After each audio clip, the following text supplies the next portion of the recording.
अच्छा डॉक्टर साहब, सवाल ये है कि जो शिक्षा एजुकेशन का जो सिस्टम है, जो चल रहा है प्रोसेस में, जो मतलब पहली दूसरी जो भी सिलेबस लागा है, वो क्या सही है? सही पढ़ा रहे हैं? आप देख लो ना, पहली दूसरी छोड़ो, BA में M Tech B Tech इन्हें देख लो, हाँ। B Com M Com सारा करके फिर आखिर में न्यू सोचता रहा बालक। अकीब क्या करना भाई, माँ बाप ने भी न्यू सोचना पड़ा कि इस ये भी कहाँ जावा भाई। ये कोई और फिर वो टोंदा अपने कागजा ने सारा ने ठाक ने और न्यू बीक सी मांगता फिर है, दे मैंने अपनी जिंदगी के 25 साल ला रखे रहे, नौकरी दे दे, नौकरी दे दे। B Tech करे बालक मेरे पास फ़ोन करे, डॉक्टर साहब कोई नौकरी का जुगाड़ हो जाएगा।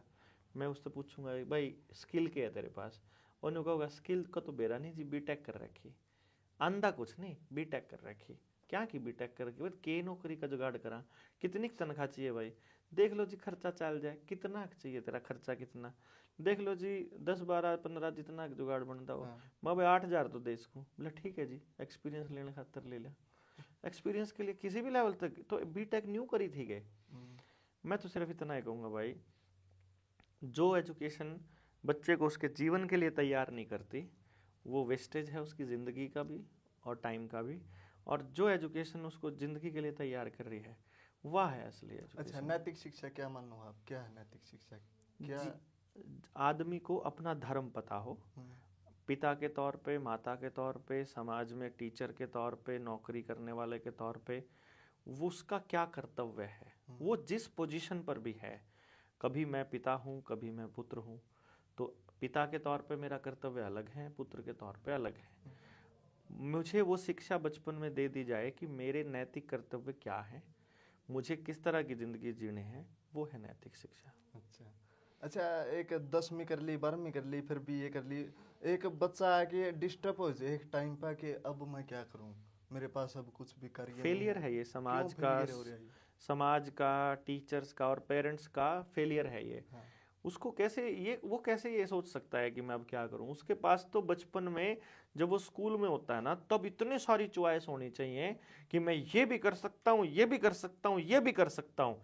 उसकी मर्जी होनी चाहिए वो क्या चूज करे, होना तो ये चाहिए। उल्टा वो कंफ्यूज हो रहा है, उल्टा वो डिप्रेशन में है कि मैं अब मुझे कुछ मिल नहीं रहा।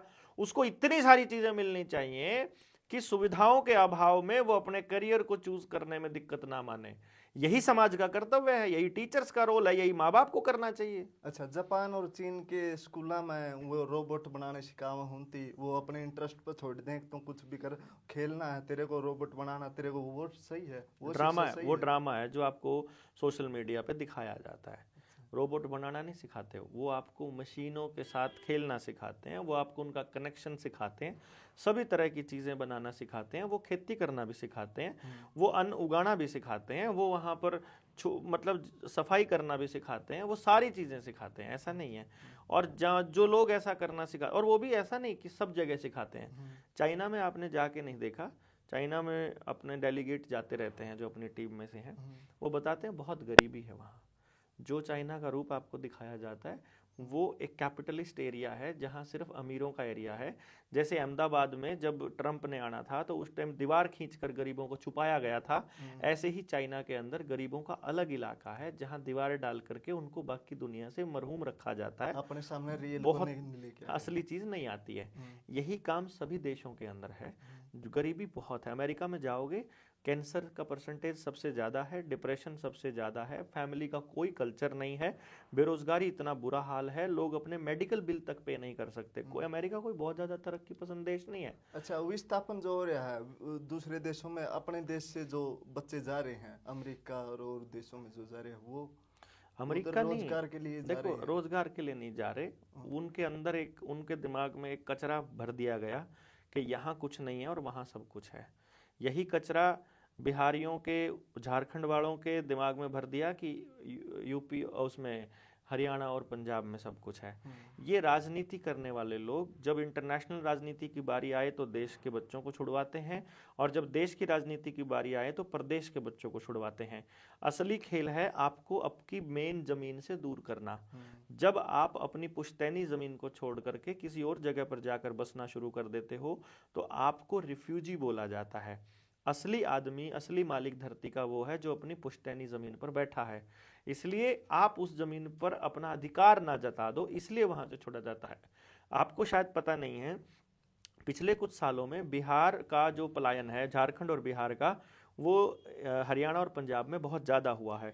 उसका बड़ा कारण है कि अभी अडानी को बिहारियों की ज़मीन चाहिए, ताकि बिहारियों को ये कह दिया जाए कि तुम्हारा बिहार तो गरीब है, तुम इधर आ जाओ और वहाँ वो उस ज़मीन पर कब्जा कर लें। इस पूरे गेम प्लान का बड़ा प्लान है, इसको अच्छा, अरे इंटरनेशनल किसान, स्कैम है। अरे एक किसान अपने बच्चे को ये क्यों कह दे कि भाई खेती में कुछ नहीं, तुम बाहर चले जा और कहीं पर, खुद अपना माँ बाप ये बोल रहे हैं ये उसको उसके कि दिमाग में डाला गया, खेती को घाटे का सौदा बनाया गया। तो माँ बाप ने ये सोचा कि जैसे मुझे घाटा हो रहा है ऐसे ही मेरे बच्चे को भी घाटा होगा। उस घाटे से उभारने के लिए वो माँ बाप ये सोचता है कि शायद इससे अलावा कुछ करेगा तो इससे फालतू कमा लेगा। क्योंकि हम लोगों को क्या लगता है, आप टीवी चैनलों को देखोगे ना, या किसी और आदमी की जिंदगी देखोगे, किसी बड़ी सी गाड़ी में बैठे आदमी को देख के आपको ऐसा लगेगा ओ भाई इसकी मौज है। उस आपको नहीं पता उसके घर में क्या डिप्रेशन चल रहा है, भाई भाई का के झगड़ा चल रहा है, उनका गोली चालन हो रही है, उनका कैंसर हो रहा है, 3 मरीज कैंसर के पड़े हैं, कर्जा इतना हो रहा है कि बैंक उसकी 3 प्रॉपर्टी नीलाम कर चुका। आपको थोड़ी मालूम है क्या हाल है। इसी तरह किसान को नहीं पता है कि वहाँ जब वो नौकरी करने जाएगा या बच्चा जब वहाँ रहेगा तो किस हाल में रहेगा, कैसा खाना खाएगा, कैसी संगत में पड़ेगा, कहीं नशे का आदी तो नहीं हो जाए। किसान तो बस ये सोचता है कि यहाँ से अच्छी ही जिंदगी होगी अगर यहाँ से चला जाएगा। जबकि असली बात यह है कि उसके पास सबसे बड़ी चीज है इस धरती पर, वो है धरती माता, जो कभी किसी को भूखा नहीं मरने देती। जो जमीन पे किसान कह रहा है कि इस जमीन में कुछ नहीं रखा तू छोड़ जा, फिर रोज के 10,000 करोड़ रुपए कमाने वाले अंबानी अडानी को क्यों चाहिए आपकी जमीन? अगर जमीन में कुछ ना रखा होता तो वो आपकी जमीनों के पीछे क्यों पड़े होते भाई?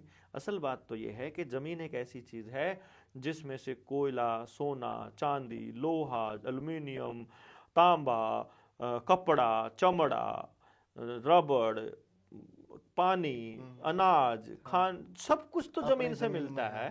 तो आप कैसे कह सकते हो जमीन में कुछ नहीं रखा?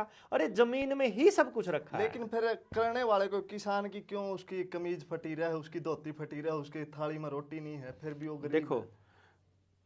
कमीज फटी होना और धोती फटी होना ये गरीबी की निशानी नहीं है। पहली बात तो ये थाली में है, रोटी भी नहीं है। थाली में रोटी ऐसी बात नहीं है। जो किसान की थाली में रोटी है वो किसी की थाली में हो भी नहीं सकती आज के टाइम पे। उसको सिर्फ बाकी दुनिया से पीछे रखा गया है योजना के तहत। हरित क्रांति का जो षड्यंत्र आया था, उस षड्यंत्र के बाद किसान का खर्चा ज्यादा कर दिया गया और आमदन कम कर दी गई। हरित क्रांति षड्यंत्र है, बहुत बड़ा गेम है स्वामीनाथन का। हरित क्रांति का जो पर्पस था बेसिकली ये था कि आपके जो इंडिजीनियस बीज हैं, जो आपके पारंपरिक बीज हैं, उनको खत्म करके और हाइब्रिड बीज, बाजार आधारित खेती लाना था। बाजार जब भी किसी चीज में घुस जाएगा वो बर्बादी करेगा।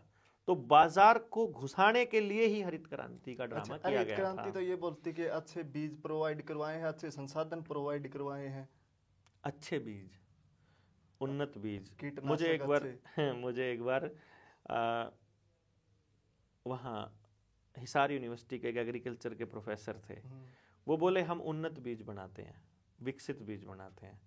मैंने कहा अच्छा आप विकसित बीज बनाते हो? बोला हाँ। मैं कहा अच्छा एक बात बताओ, बीज बनाना आपने सीखा है कुदरत से या कुदरत ने आपसे सीखा है? बोला कुदरत में तो पहले से है। अच्छा कुदरत ने बीज बनाने आवे हैं? बोला हाँ आवे हैं। मतलब आप अगर उसने परमात्मा मान लिया तो परमात्मा बीज बनाने आवे हैं। उससे उन्नत बीज आप केवल तब बना सकते हो जब आपको परमात्मा से ज्यादा ज्ञान होगा। बिल्कुल जब भी बना सके। बिल्कुल। मतलब अगर कोई साइंटिस्ट ने कह रहा है कि मैंने उन्नत बीज बना दिए, तो मतलब बीज जिसने बनाया था उससे फालतू नॉलेज हो गया उसने। आप बीजों के जीन्स के साथ छेड़खानी तो कर सकते हो, उन्नत नहीं बना सकते।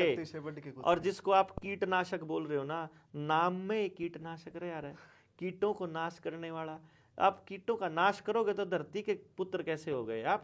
वो फिर वो कीटनाशक उसके किसान के मित्र कीट का नाश नहीं कर रहे, वो शत्रु कीट का नाश कर रहे, जो फसल को नुकसान। आपको कैसे पता? जैसे आपको ये कह देता है अगर भैया साबुन लानते 99% कीटाणु जो है वो खत्म हो जाए स्किन के। 99% कीटाणु ही फायदे के होते हैं, 1% ही नुकसान वाले होते हैं। तो साबुन से 1% नहीं छोड़ा है, बाकी जो काम के कीटाणु है उन्हें सारा न मार दे। यही काम वो कीटनाशक है, काम के कीटों को मारने के लिए होता है। अभी जो ये वो दवाई छिड़के है ना घास न मारने खातर, उसमें असल में जड़ी बूटियां मरे, उसमें आपके बीमारियों को ठीक करने के जड़ी बूटियां मरती हैं। सरकार ने बांग ने फूकण का वो दे रखा आदेश, दे रखे। मरे बटे। और बांग कितनी बड़ी औषधि है इसका अंदाजा नहीं है आपको। बांग की बनाई हुई लकड़ी का जय उसके उपले भी बने, उसकी ईंट भी बने, उसके कपड़े भी बने, उसकी दवाई भी बने। और कपड़े एसी जैसे हुए, घर बनाओगा उसका जमानु एयर कंडीशनर 5-5 डिग्री का फर्क ना, गर्मी में गर्मी लागे ना सर्दी में सर्दी। और जब खानदा रहोगा तो कदे भी आपका बीमारी नहीं होने देवे। फिर बांग दुनिया तो नशे के रूप में लग के लोग भांग को नशे के रूप में लोगों ने कभी नहीं लिया।